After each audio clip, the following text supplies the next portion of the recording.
My brother made me weigh every Christmas gift to the gram because fairness matters. I thought my brother Kevin's bizarre obsession with fairness was just a childhood torment, a strange quirk that finally found a productive outlet.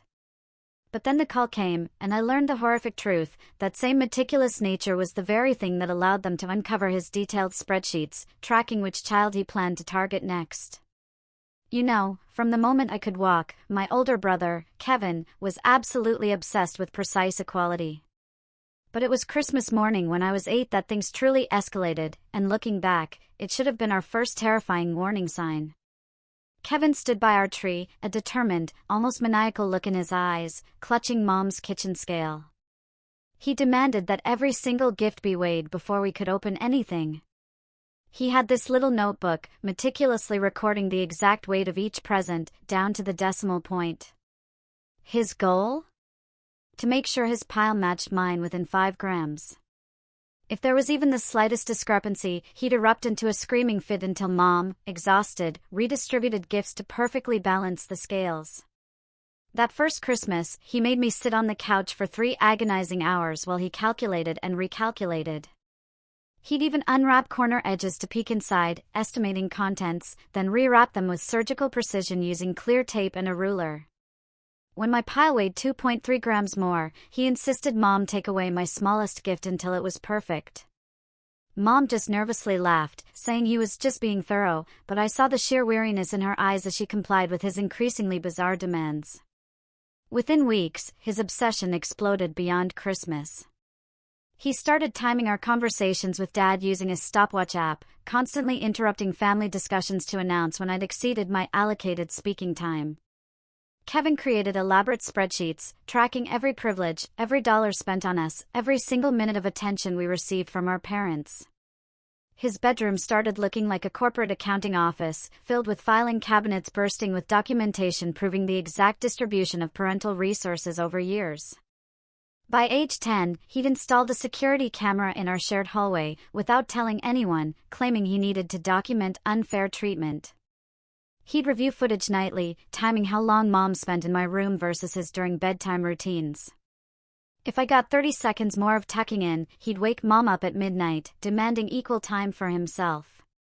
Our parents started walking on eggshells, measuring their every word and action, desperate to avoid triggering Kevin's elaborate calculations that utterly consumed our family dynamic.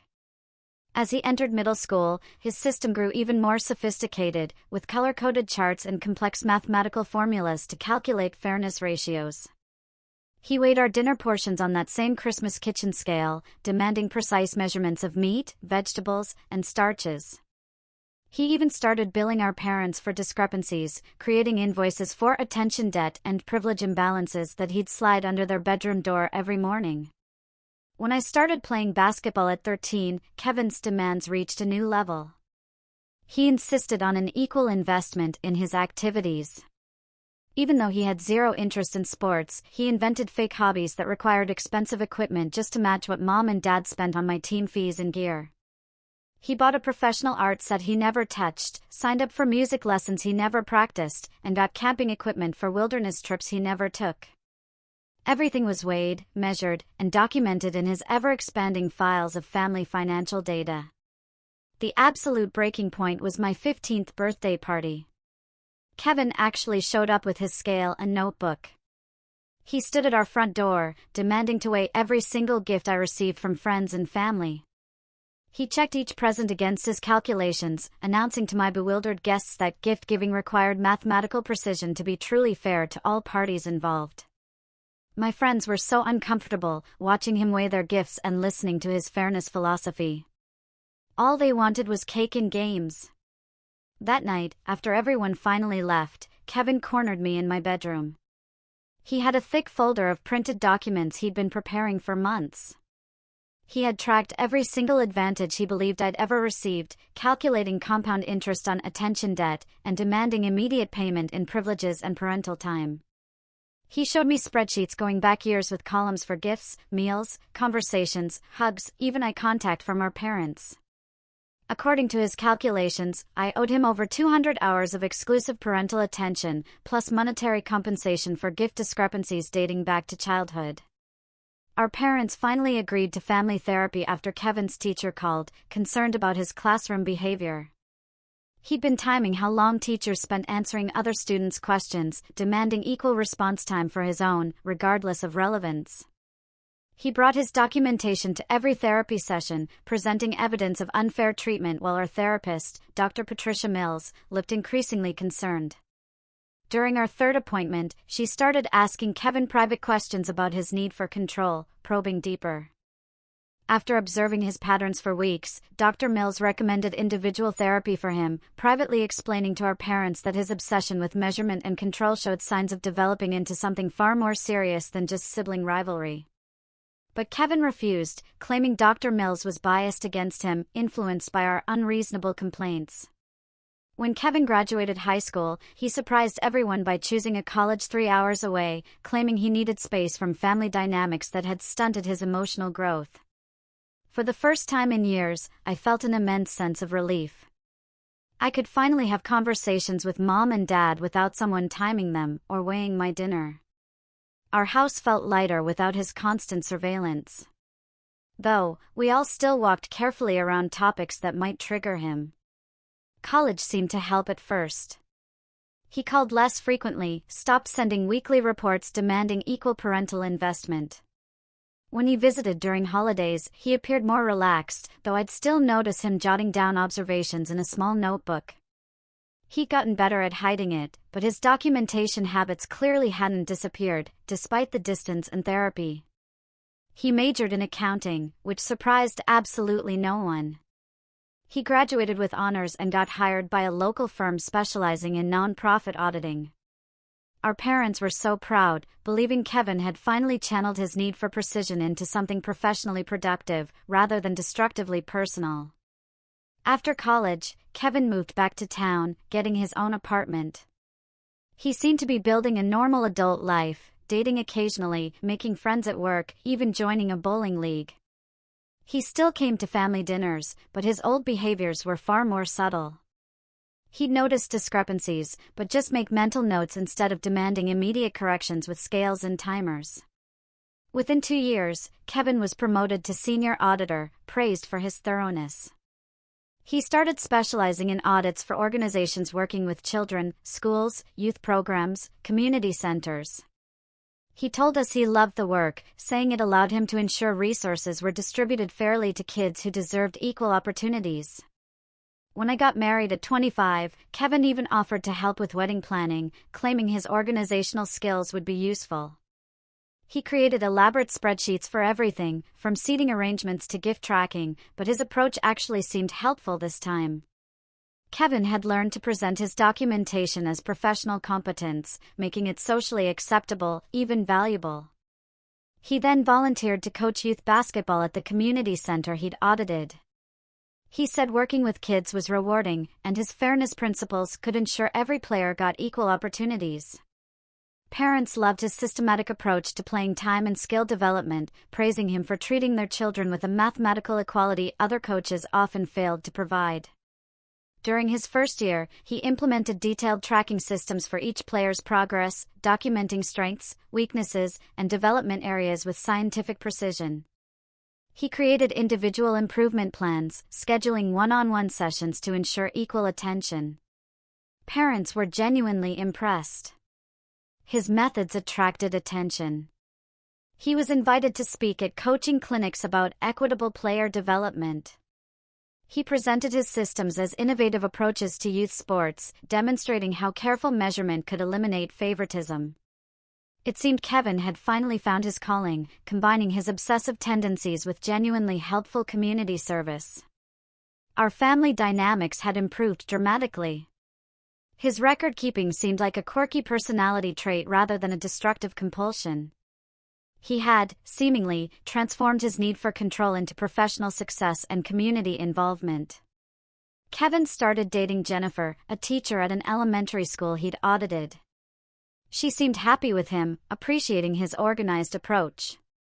Jennifer told us Kevin was the most thoughtful boyfriend she'd ever had, always ensuring their relationship was balanced and fair, tracking date expenses and activities.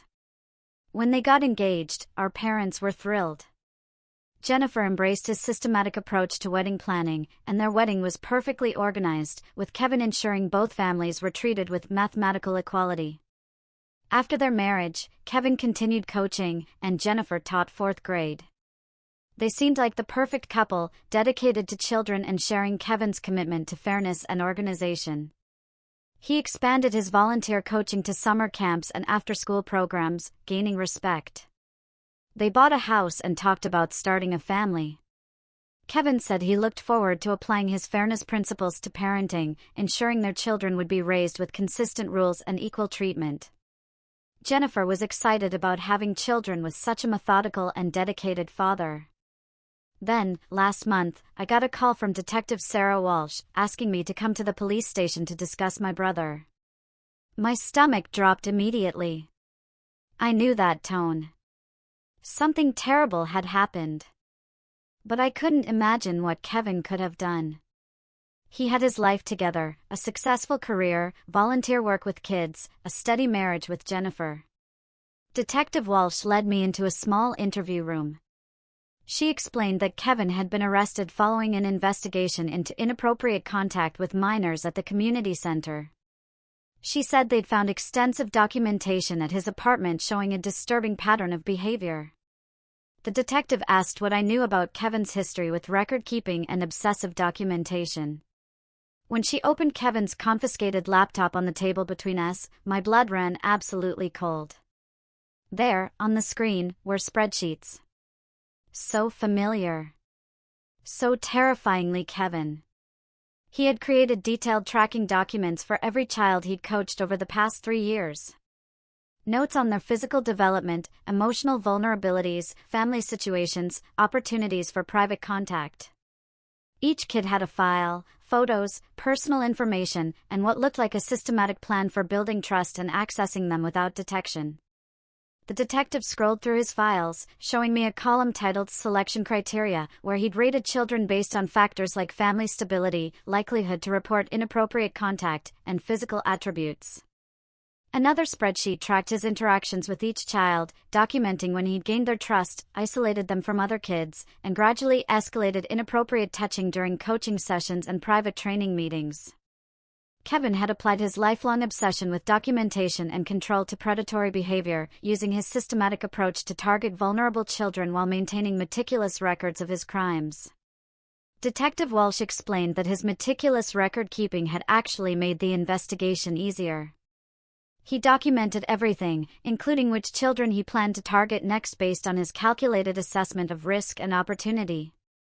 She showed me his schedule, where he'd planned future contact with specific children, timing his approaches based on their family situations and vulnerability levels. He'd noted which kids had absent fathers, working mothers, or family problems that made them eager for adult attention and approval. He had weaponized his fairness obsession, ensuring he spent calculated amounts of time grooming each target child, all while maintaining his reputation as an exceptionally dedicated coach. The documentation also included recordings and photographs of his interactions with children, stored in meticulously organized folders. Detailed notes about each child's responses, tracking their compliance and silence over time. The evidence was overwhelming, sickening. He'd been systematically abusing his position of trust for years. The investigation began when a 12-year-old boy named Alex told his parents about special training sessions with Coach Kevin that made him uncomfortable. Alex's parents contacted the community center, which quickly involved police when patterns of inappropriate behavior became apparent. Once the investigation began, several other children came forward with similar stories, describing Kevin's systematic approach to isolating and manipulating them. Jennifer filed for divorce the day after Kevin's arrest, releasing a statement expressing shock and devastation. She had no knowledge of his predatory behavior and was cooperating fully. She took leave from teaching and moved out of state to stay with family. 3 months later, Kevin pleaded guilty to multiple counts of child sexual abuse and received a 15-year prison sentence without possibility of parole. The judge commented that she had never seen such detailed documentation of predatory behavior, noting that his systematic approach showed premeditation and calculation that demanded the maximum punishment. His meticulous records proved this wasn't impulsive behavior, but a carefully planned pattern of abuse. During the sentencing, parents gave victim impact statements, describing how Kevin had destroyed their children's trust in adults and their love of basketball. They spoke of therapy bills, nightmares, and how their kids now flinched when adults tried to help them. One father said Kevin had stolen their family's sense of safety by masquerading as a caring mentor while systematically abusing their trust and their children. Kevin's obsession with fairness, once just a childhood torment, became the chilling blueprint for unimaginable evil.